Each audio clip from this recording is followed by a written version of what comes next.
In response to a call from the Plymouth colony, in 1643 the First Colonial Assembly met to form an alliance for mutual defense.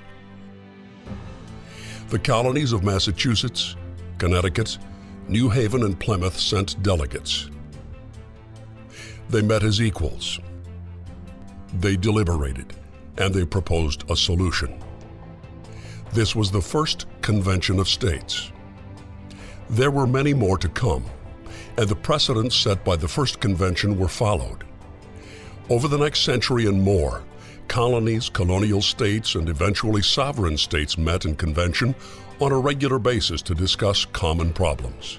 At first, the issues were the safety and mutual defense of the colonies. Then, economic issues were discussed. And then in 1774, at the First Continental Congress, a nation was formed and its independence declared. Some conventions were well attended, others were not. Some succeeded, some failed, but all were consistent in that they met for a common problem. The delegations were bound to the will of their government, and each was equal in their deliberations. In 1786, the country was barely functioning under the Articles of Confederation, which were no more than a treaty between 13 fully sovereign states. The government of the Confederation had no real authority over the states. As a result, economic conditions deteriorated, and interstate commerce was severely restricted. In an attempt to address how the Confederation could be improved, the Virginia legislature called a convention of the states to discuss the problems in interstate commerce. All 13 states were invited. South Carolina, Connecticut, Maryland, and Georgia ignored the invitation. North Carolina, Massachusetts, Rhode Island, and New Hampshire sent delegations, but they arrived after the convention had adjourned and did not participate. In the end, only 5 states were represented by a total of 12 delegates. 7 of these would become delegates to Philadelphia, including Madison, Dickinson, and Hamilton. They met at Mann's Tavern. Quickly frustrated by the lack of attendance and the dysfunction of the Articles of Confederation, they decided the states should meet to discuss a new form of government. And so what came to be known as the Annapolis Convention recommended that a convention be held in Philadelphia the following May to do what was necessary to form a functioning national government. There was no discussion of merely amending the Articles of Confederation. 69 days after Annapolis, the Virginia legislature passed a resolution to send a delegation to Philadelphia, instructing them to devise a new form of national government. The next day, New Jersey passed a similar resolution. Then Pennsylvania, then North Carolina, then Delaware, then Georgia, all sending delegations to propose a new national government. After these 6 states committed to sending delegations to Philadelphia, the Confederation Congress tried to intervene, even though it had no authority to do so. At the urging of New York and Massachusetts, a resolution was offered to limit the Philadelphia Convention to revision or amendment of the Articles of Confederation. The resolution was defeated. As a compromise, the Confederation Congress did approve a resolution which was advisory, a recommendation that the Philadelphia Convention only propose amendments to the Articles. But this resolution, like the Congress which passed it, had no authority over the states. The states duly met in convention, ignored the advice of the Confederation Congress, and set about the task of drafting a proposal for a new constitution.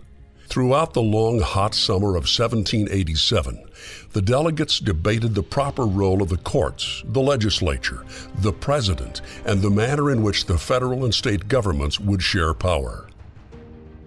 As the language of the Constitution was being completed, one issue dominated debate. The delegates were aware of their own fallibility and knew that amendments to the Constitution might be needed in the uncertain future. And they also knew that a means must be devised for the states themselves to restrain or reform the federal government. And so the 5th article, providing for amendments to the Constitution, was included. Initially, it gave the power to propose amendments only to the states. In the end, Congress was given an equal authority to propose amendments. But it was clearly understood by all that, without this provision, giving the states the unilateral power of amendment, the Constitution would never have been agreed upon, much less ratified. The delegates in Philadelphia and the American people were well aware that this new federal government might, itself, become a threat to the liberty of the people and the equal role of the states. Article 5, giving the states the power of amendment, was seen as the ultimate safeguard of our liberty. In the 85th and final Federalist paper, Hamilton put it succinctly, "We may safely rely on the disposition of the state legislatures to erect barriers against the encroachments of the national authority." During the ratification process, reference to Article 5 and the ability of the states to propose and ratify amendments without interference from Congress was used repeatedly by Madison, Hamilton, and even Patrick Henry, who opposed ratification, that it was an insurance policy against the federal government taking too much power from the states and the people. In due course, the Constitution was ratified and a new government was formed. The need for the states to meet in convention receded as the issues among and between the states were discussed and resolved in the United States Senate, where the senators were chosen by the state legislatures and represented them in Congress. As a result, no national conventions were held until 1861. The nation was divided over states' rights and slavery, a powder keg ready to explode after the election of Abraham Lincoln. In an effort to avert civil war and have a last chance for peace, the Virginia legislature called a national convention of states to discuss a constitutional amendment regarding slavery. They gathered at Willard's Hotel and Concert Center in Washington. Almost all the states still in the Union attended. The debate was vigorous, emotions strong, but throughout the convention there was no deviation from the subject for which it was called. Each state had an equal voice, and the individual delegates adhered to the specific instructions given to them in their appointment. An amendment regarding slavery was recommended to Congress, but it was too late. The Civil War started shortly after the convention adjourned.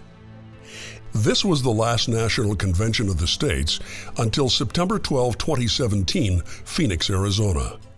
The Arizona legislature called a national convention for the limited purposes of creating rules of procedure and communicating with Congress regarding a future convention for proposing a balanced budget amendment. Known as the Arizona Balanced Budget Amendment Planning Convention, this was the first time in our history that the states gathered to plan for a constitutional amendment using the provisions of Article 5. State legislatures from all around the country sent duly appointed delegations. From New Hampshire to Arizona, from Idaho to South Carolina, they gathered in Phoenix. Voting at the convention was by state. The convention strictly adhered to the subjects of the Arizona call. Legislative decorum was followed. The convention was orderly, deliberative, and conducted in a manner respectful of its importance. The planning process for this convention and the procedures that were followed established precedents for future conventions. The delegations met for 4 days and accomplished their task of creating a complete set of rules of procedure for a balanced budget amendment convention, while also establishing a means to communicate with Congress in the future. The proposed rules significantly challenged the argument that an amendment convention could run away or get out of control, as they include 4 important features: strictly limiting all discussion to the subject of a balanced budget amendment with penalties for doing otherwise. Each state will have 1 vote. Quorum and voting rules will prevent the minority from obstructing the convention or controlling its proposals. Each state will have an equal opportunity to present its ideas regarding a balanced budget amendment. As a result of the Arizona Balanced Budget Amendment Planning Convention, the states in the nation are ready for the next convention of the states. A convention for proposing a balanced budget amendment to the United States Constitution.